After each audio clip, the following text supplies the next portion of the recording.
This is Groundeffected, and this video was sponsored by Shadaloo Patreon. More about them later.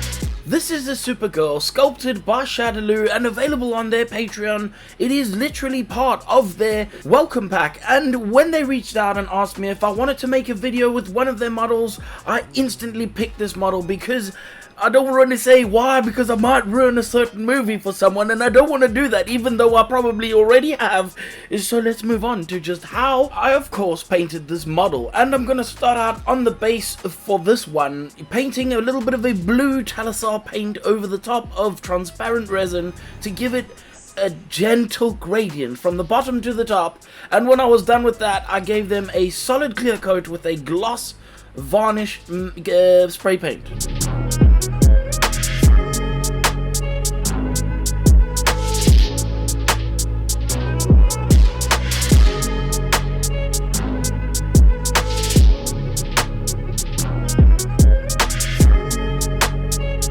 As for the rest of the model, I painted that with Chaos Black as the primer and set them aside to dry.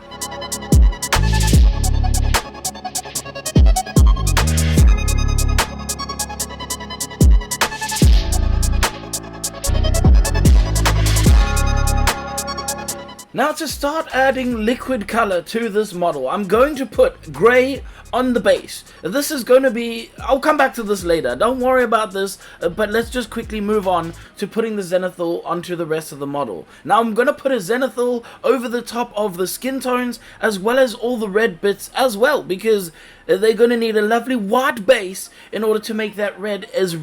it possibly can be. This video was sponsored by Shadaloo. This is a Patreon over on the Patreon where from as little as $9 a month you can get access to 2 full-size characters and as well as obviously a welcome pack which has some incredible sculpts. If you are interested in the model that is in this video, you can only get it from Shadaloo, and there is a link in the description for this Patreon, so go and check it out right meow. Now the next steps after doing the pinko layers is to add a red ink onto the skin tones, but this is also a good time because the red ink is already in my airbrush for me to paint also the red parts of this model too.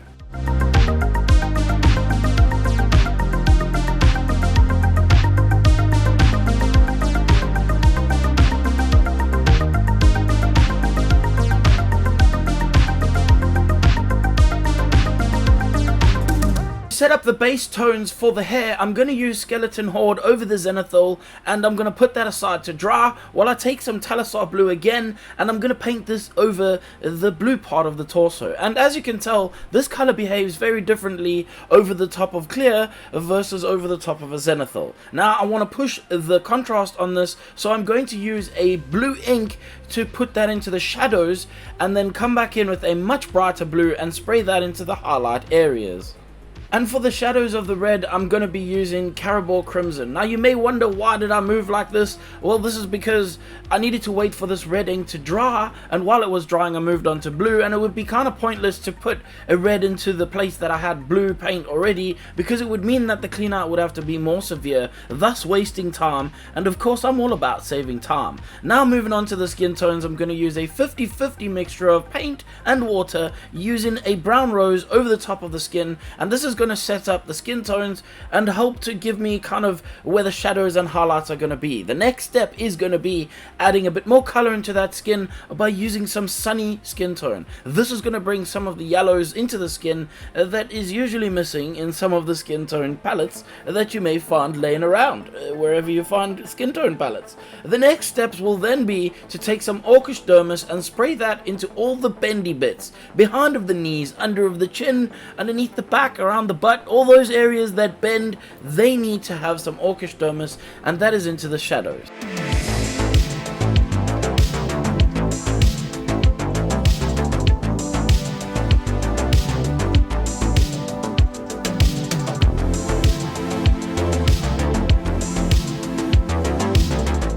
The rock that the crystals come out of on the base, I want to not take too much attention away from the rest of the base. So I'm going to do this with just some neutral grays and a little bit of deck tan to bring out some of the edges so that they're a little bit brighter than usual, but nothing too crazy. And I'm really not going to go overboard with this, other than a tiny bit of Drakenhof Nightshade into the shadows just to push the depth a little bit more. But I'm not going to do any other colors on this because I feel like it's just going to make it look too crazy. The bottom portion of the base, however, I did experiment a bit with some Griff Charger Grey and doing a bit of a shade from the back to the front. I eventually did also spray some Black Templar into the center of the circled disc because what was left over between the rock and the circled disc didn't look right, so that was me drying that area. And for the little emblem on the front, I just dry brushed that with some bronze.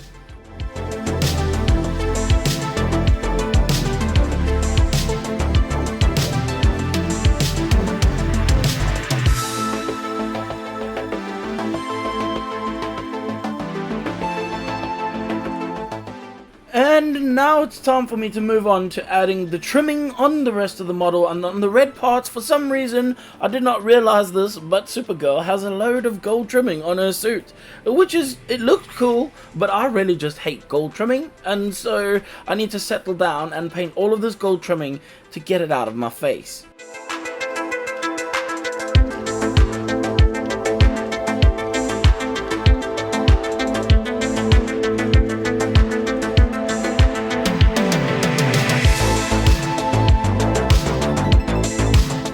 Now her skirt and her legs are not separated, so I'm going to need to paint her skirt, obviously the red that it needs to be, but I'm going to need to give this a bit of a shadow later on. So how I'm going to do this is paint 2 or 3 layers of red over the top, making sure that it is a solid color of red before I move on, and then I'm going to take some Caribou Crimson and spray that into the top recesses. This way I can be careful to not get it onto any of the skin parts, otherwise that's going to look a bit terrible, and so I can cheat like this. Even though the shadow might not be that exact way around, it still kind of works in this case, and when the whole model's together you will not even notice. Back to obviously some more gold trimming, and then I can start putting some pieces together onto the base.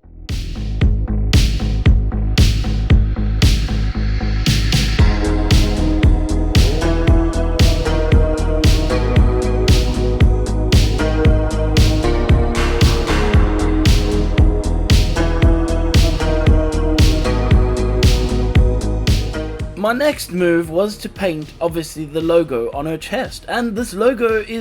literally needs to be red and yellow, and unfortunately yellow does not cover over blue very nicely, and technically neither does red either. So I painted a nice solid layer of deck tan over the top of the emblem first, and then came in with a yellow ink and I painted that into the crevasses where the yellow is supposed to be. Once that had fully dried, I then moved on to taking a red, which is actually scarlet blood in this case, and I painted that over the top of the entire emblem. I thin these paints quite a lot, and this way it means that I have to do maybe multiple layers, but by thinning it, it lays down flatter when it dries because there's more water in it, so it essentially dries up a little bit quicker and it flattens down a little bit better. Now it's time to move on to the portrait, and for this I'm just going to paint some Magos purple over her lips because I don't want them to stand out too much, and I use that color to fill in the eye sockets as well.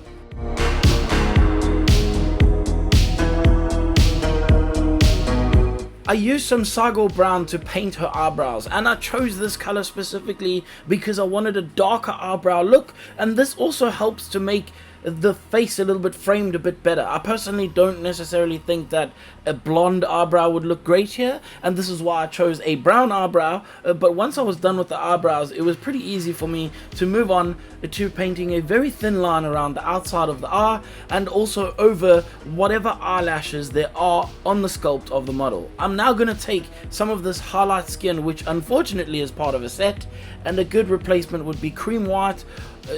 possibly ivory, one of those kind of colors, and I'm going to use that to paint the sclera of the eyes. I leave a little line of pink at the bottom and I go right up to the top where the black line is, because I can come back and cut back over that if I need to. Now to paint her eyes, she has blue eyes, so I'm going to use a dark blue and a light blue, and I'm going to use the dark blue first to paint the shape of the iris of the eye, and when I'm done with that I will put a tiny little blue piece in the center of that, leaving a very thin line of dark blue around the edge, and then I will put a black dot in the center with a specular highlight.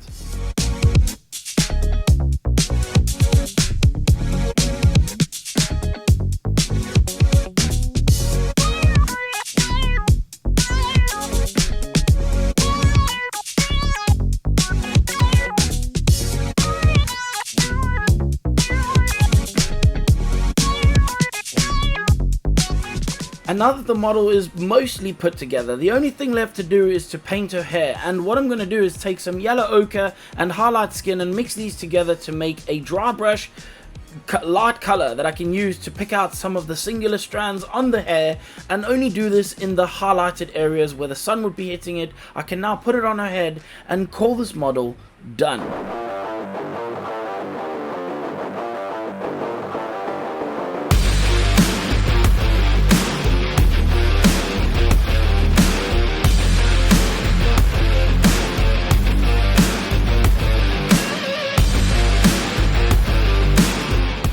So we have made it to the end of yet another Groundeffected video. Of course, I want to say a massive thank you to everyone who watched this video, and this is your time. If you haven't actually subscribed to my channel, then maybe this video convinced you, and if it did, that button is just at the bottom below this video, and while you're there you might as well click the like button and also leave a comment in the little square box that YouTube gives you to leave a comment in. Of course, I want to say a massive thank you to my Patreons, because without them the light would not be blinding my eyeballs and allowing me to keep making videos every single week. This is also the part of the video that's a little bit awkward if you've made it this far, really. But this is the part where I tell you that if you don't like anything you saw in the video, you can write it in the comments down below, but I will just let you know I don't care, and you should probably just fuck off.